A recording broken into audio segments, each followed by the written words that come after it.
कि जा पहुँचा दरबार में कंदा सुर तत्काल सरदारों के सामने बोला बीड़ा।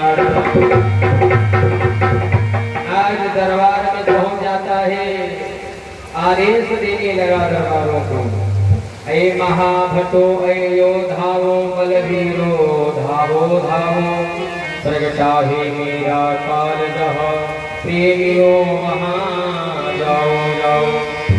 ऐ महाभटो ऐ योधाओ बलवीरो जाओ, गोकुल में जा करके प्रलय काल ला दो कि 2-4 रोज के जो बालक जन्मा तुमको मिलने पाए, बस सावधान ऐसा कुमार जीवित हो ना बचने पाए। 2-4 दिन के जितने बालक मिल जाए सभी को मौत के घाट उतार दो।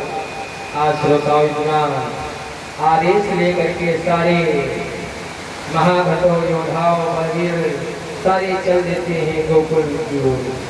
कहते हैं जितने भी योद्धागण गए, एक भी योद्धागण वापिस नहीं आया जो आ करके भोजराज कंस को बताया हो कि तुम्हारा काल है कैसा।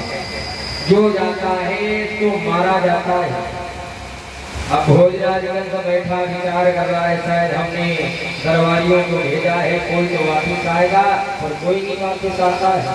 अब विचार करने लगा किसको भेजा जाए, तो अपनी बहन पूतना को याद किया, क्योंकि एक उसकी बहन है पूतना।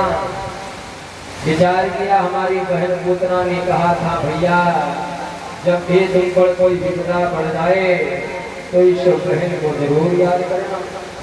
अब तो श्रोताओं कहते हैं उसी समय क्या हुआ कि अपनी बहन पूतना को बुलवाया।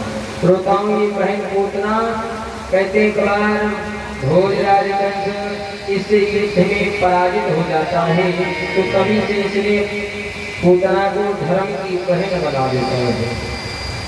श्रोताओं ये पूतना और कोई नहीं, कहते हैं ये राजा बलि की बहन है।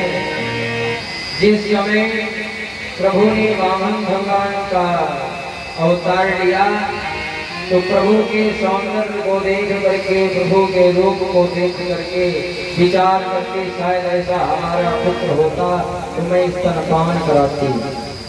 और जिस समय बलि को प्रभु ने छला तो विचार किया ऐसा शायद हमारा पुत्र होता तो हम जहर पिला के मार देते। प्रभु ने कहा तुम्हारी दोनों इच्छाएं हम पूर्ण करेंगे। तो ये वही राजा बलि की बहन पूतना आज यहाँ पर आई है। भोजराज कंस ने अपनी बहन पूतना को बुलवाया। पूतना से कहा अरे बहना जाओ जा करके हमारे काल को खत्म कर दो, क्योंकि जब से मेरे काल ने जन्म लिया है तब से मैं सुख चैन से नहीं बैठ पाया। अब तो श्रोताओं उसकी बहन चल देती है।